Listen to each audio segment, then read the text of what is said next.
Bienvenue dans cette nouvelle édition de l'Africa Tonight. Voici les titres de l'actualité. J-4 avant la présidentielle béninoise, les 33 candidats en lice ont jusqu'à ce 4 mars pour battre campagne. Sur le terrain, l'heure est à la conquête des indécis. En République du Congo, la route d'Olizy-Brazzaville est désormais ouverte à la circulation longue de 375 km. Elle a été inaugurée ce mardi par le président Denis Sassou Nguesso. Et puis la Biennale d'art contemporaine de Marrakech bat son plein au Maroc, une 6e édition qui met en exergue les œuvres d'une 50aine d'artistes internationaux. Dernière ligne droite dans la course à la présidentielle au Bénin, alors que la campagne électorale touche à sa fin, les 33 candidats en lice sillonnent le pays à la conquête des indécis. Les précisions de Viviane Baoken. À 2 jours de la fin de la campagne électorale en vue de la présidentielle du 6 mars au Bénin, la ville de Cotonou connaît une effervescence particulière.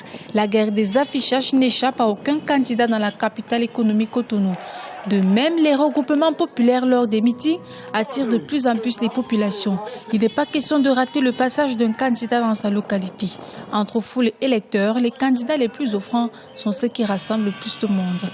Pour ceux qui n'ont pas les moyens, louent beaucoup de motos, surtout les étudiants, avec des affiches, ils mettent de l'essence, ils donnent l'argent et les gens circulent pour faire campagne, avec beaucoup de tapage dans les rues. Pour ceux qui ont beaucoup de moyens, ils ont beaucoup de 4x4. Ceux qui ont encore plus de moyens se sont permis de louer des hélicoptères.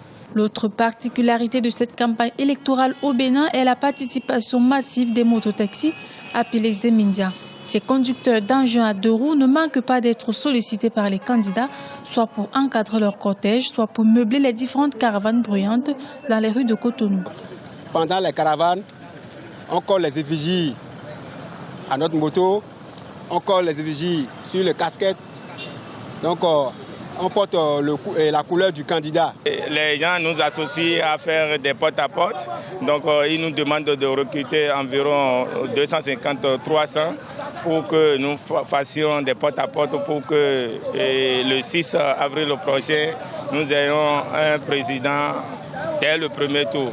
La campagne électorale au Bénin s'achève le vendredi 4 mars à minuit. L'heure est à la remobilisation des troupes dans les états-majors des candidats. Sur le terrain également, la distribution des cartes d'électeurs se poursuit seulement dans 6 départements sur 12.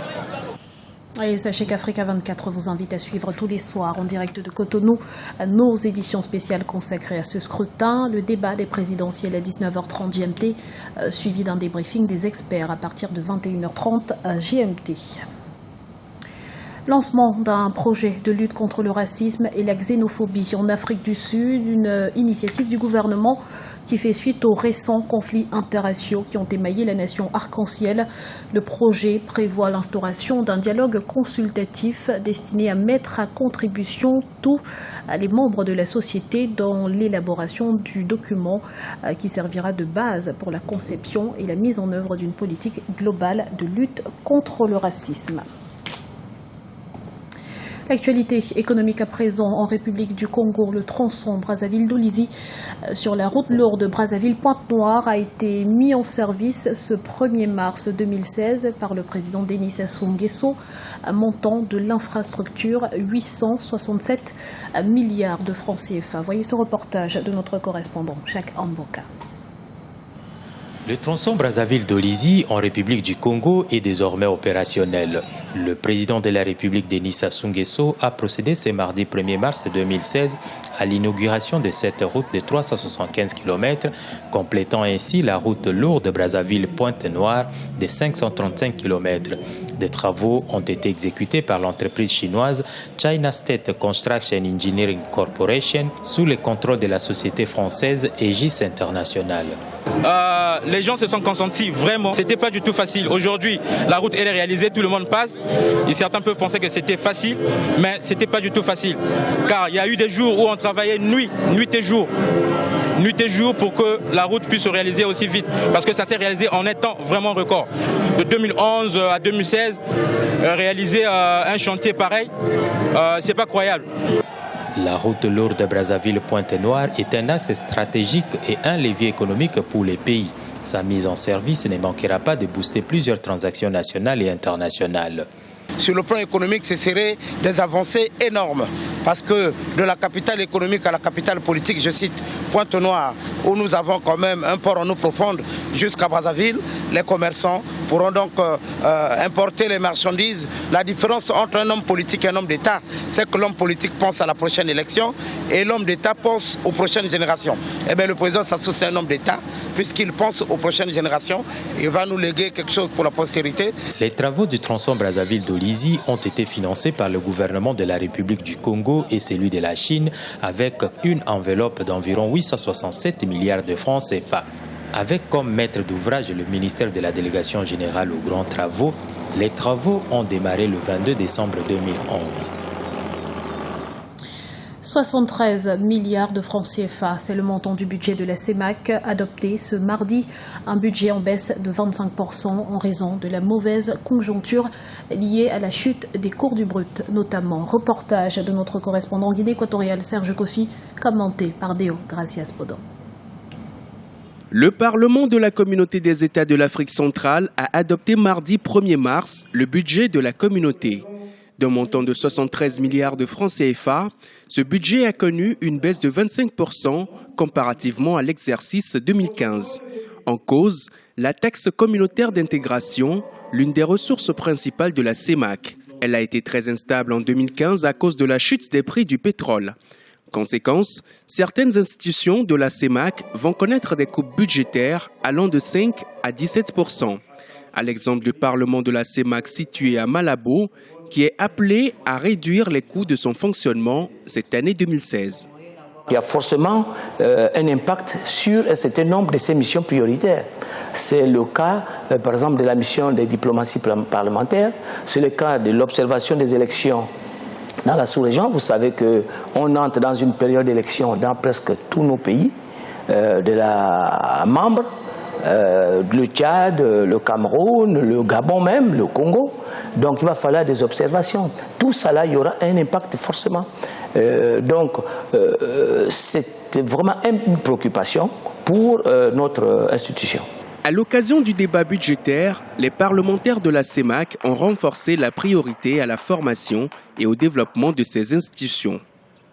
Ces institutions portent notamment, je citerai deux principalement, l'ICEA, qui est l'Institut des statistiques basé à Yaoundé, l'IED, qui est l'Institut des douanes, qui est l'école des douanes, l'école inter-État des douanes, basée à Bangui. Un accent prioritaire a été mis pour ce qui concerne les activités qui concourent à la formation, notamment la réforme de ces institutions-là, sur le plan infrastructurel et sur le plan de formation pure. 2016 est une année de défi pour la CEMAC.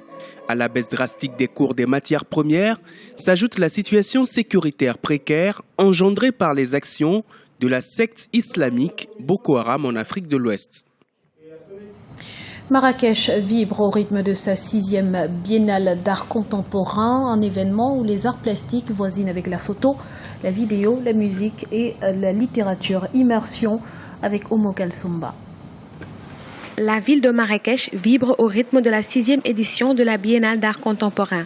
L'événement a débuté le 24 février. Les participants ont exposé des œuvres d'art contemporaines de belle facture. L'exposition s'étend sur 5 sites historiques du Maroc, dont le palais de la Bahia, construit à la fin du 19e siècle. L'innovation de cette édition, les différentes activités au programme, que ce soit la rubrique officielle ou les off, sont gratuits. Le site est somptueux, je me sentais submergée par l'originalité et la beauté de l'endroit. Il fait partie des plus beaux endroits au monde. L'événement a réuni tous les grands noms de l'art contemporain. C'est un honneur pour moi d'avoir participé à cette biennale.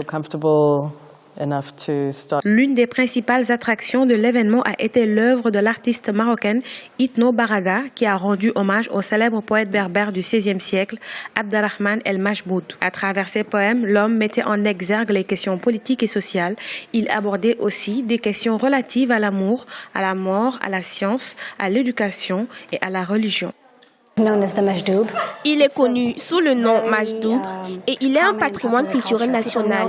Ici, les gens connaissent ses poèmes par cœur, raison pour laquelle j'ai choisi quelques-uns de ses poèmes et de les reprendre sur des morceaux de textile. Ils seront exposés dans le palais de la Bahia J'ai commencé à regarder de vieux textiles marocains, donc les pièces de salon de ma tante, le velours de Gênes, de la soie, pour travailler avec. Mon objectif est de faire découvrir au public ce grand homme. La Biennale d'art contemporain est désormais un rendez-vous artistique plébiscité par le public, les artistes et les institutions culturelles de l'Afrique et du monde. Selon les participants, l'événement gagne en envergure et consolide son positionnement sur la scène internationale. Ce journal a été réalisé par l'ensemble de la rédaction. Merci pour votre fidélité. À retrouver dans un instant une nouvelle édition de l'actualité sur Africa 24.